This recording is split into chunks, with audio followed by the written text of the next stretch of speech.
Hello there, welcome to the new year. Welcome to 2022. Of course, I am posting on an awkward day because usually I post on Mondays, so give or take, because I am recording this quite late and it is Saturday. This might come out either on a Sunday or on a Monday. So whenever you're seeing this, happy new year.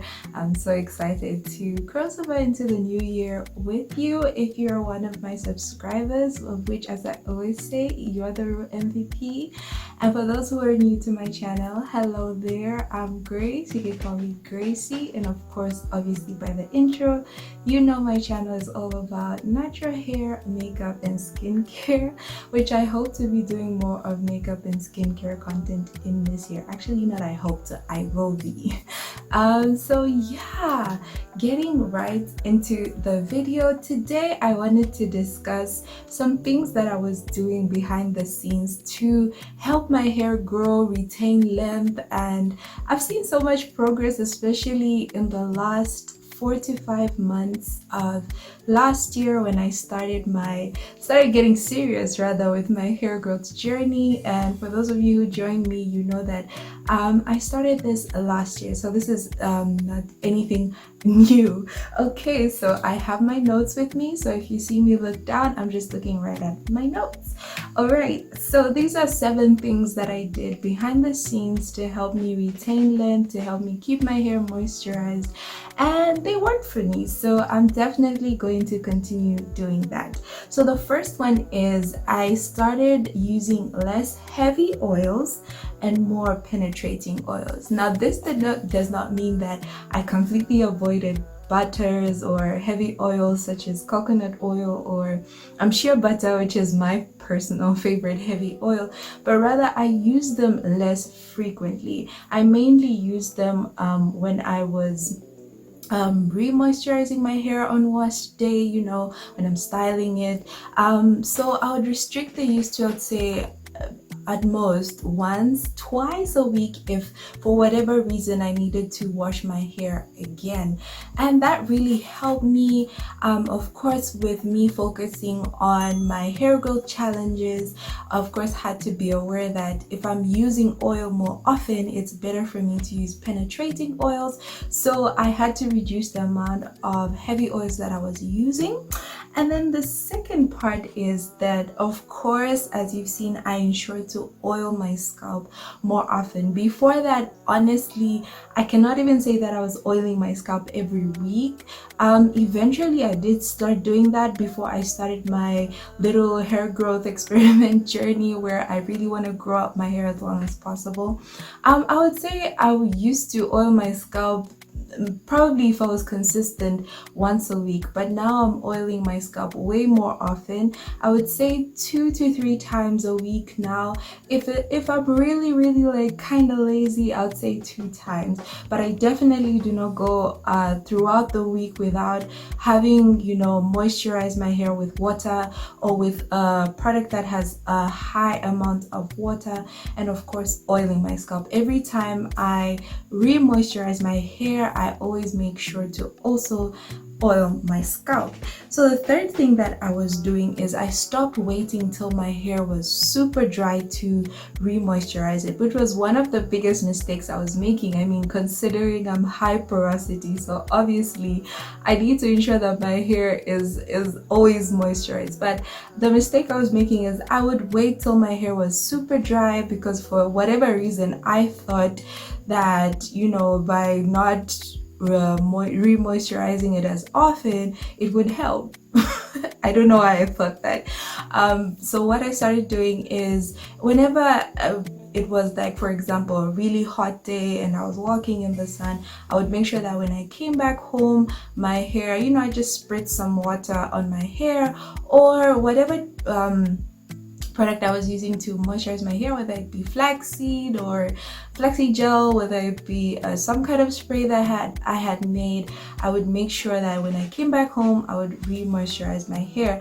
So right now I would say every 2 to 3 days, because right now the weather is good, it's not so hot, it's raining more often, so which means my hair is not drying out as much as it was when it was really hot and sunny, so I don't necessarily have to re-moisturize my hair as often. But yeah, the point being, I stopped waiting for my hair to be like super dry for me to like spritz it with water or things like that. Now, because I have my protective style in, this is something that I can't do right now because I'm trying to prevent the hairstyle from getting frizzy. I'm trying to keep it for as long as possible.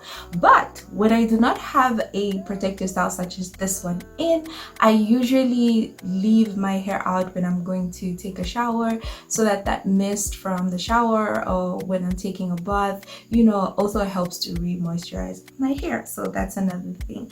Okay, so number 4, I used to clarify my hair weekly because again, then it made sense. I was using more butters, I was using heavier products, so it definitely made sense. With me switching to lighter products, because again, I was using them more often. I wasn't using them once a week, it was like 2-3 times a week with me doing the challenges. I stopped clarifying my hair every single week. I now clarify my hair every 2 weeks. If I have a really good protective style in where my scalp is good, it's not itching, then I do clarify my hair. I can even go as far as, for this one, I think this is my 3rd week without having to do anything to my hair, without having to wash it. So I clarify less often, but I do clarify. I do clarify my hair, and I personally like to use African black soap. It's been really good for me. I just make sure not to use it too often because it can be very stripping, but it does work excellently for me. Another shampoo, which is I've been trying out, it's okay, it's not bad. I wouldn't say it's a clarifying shampoo, but it's this one by favour, and it's okay. I would say this one, it's been a nice alternative for me when I don't really need to clarify my hair. I just need to get it I'd say clean, not stripped but clean. This one has been working just fine for me, and with both I do not use them, you know, just as they are. I always like to dilute them with water so that they don't strip out my hair. Okay, so number 5, more simple protective style. Emphasis on simple. Before, whenever I would want to do a protective style, it would always be something like box braids or twists, you know, something that I would want to keep for at least a month or beyond that, like 6 to 8 weeks. But I realized that sometimes those hairstyles would pull out my edges and cause some breakage, perhaps when I'm taking them out, or because I was trying to keep them for so long, the weight of the hair would eventually cause breakage, especially around my hairline. So I decided, instead of not doing protective styles at all, I decided to do simple protective styles such as this one. And the reason why, I think my hair does do very well when I put in some type of braiding extensions. It's like an extra layer of protection for my hair. So definitely, even in this year, when you do get to see my plans for 2022, I'm also going to talk about that.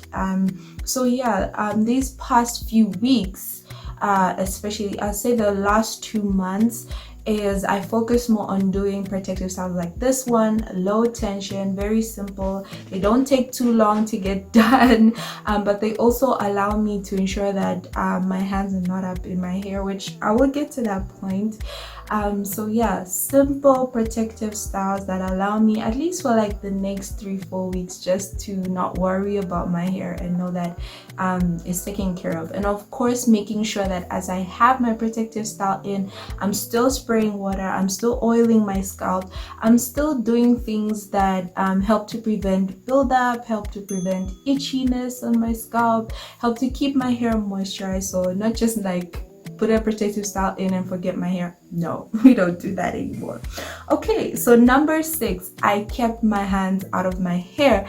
I realized that my hair does better when I'm not troubling it, when I'm not styling it so much, when I'm not just, you know, disturbing it. My hair does well when it's kept away, it's tucked away, you know, no one is up in there trying to do things, especially myself. So that's something that I practiced the last few months of 2021. Whenever I would have my hair out, I would say I would give it a week where I would try to style it, try different styles, just for the sake of, you know, being able to try something new, try something different. But after that, I would immediately start thinking about, okay, what's the next protective style that I can do, even if it's just for the next 1 or 2 weeks. That's something that I definitely applied and helped me retain a lot of length. Okay, so the final one, number 7, is research. I realized that there's a lot that maybe I knew, but I didn't know a lot of details about. Things like, you know, what density is, what porosity is, texture is. I started to research a lot because, of course, as I started doing these, you know, hair growth challenges, these 3-week hair growth challenges, I couldn't just, you know, apply anything on my hair. I didn't just want to try every single thing I was seeing. I wanted to make sure that whatever I was trying actually was able to help my hair in one way or another. Even if I found that it didn't really work, for example, when I tried out the moringa, which I feel like I still need to go back and try again, I knew that it's something that is proven. It's not just like, you know, mixing a whole bunch of different things and then hoping that, oh, it's gonna work. So I definitely got into research. I got into not just knowing about the product, why is it good for the hair, also knowing about different techniques, why they're used. And I started to watch a lot of professionals instead of just, you know, fellow natural hair YouTubers, which I do still watch them, but now I watch more of professionals. You know, they've gone to school for this, they've studied for this, they have a bit more detailed information than probably we do, who have not studied much about hair, but more so what we know is from experience. And that really helped me out a lot. There are things that I changed in my routine. For example, one I would mention is that I switched from doing the LCO method to doing the LOC method. And if you watch Green Beauty, she did explain this. She has different videos that talk about you know, high porosity, low porosity.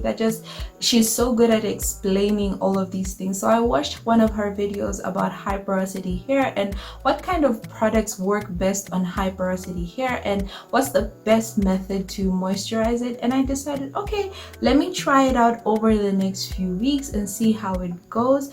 And I realized that my hair was staying moisturized longer than when I was using the LOC method.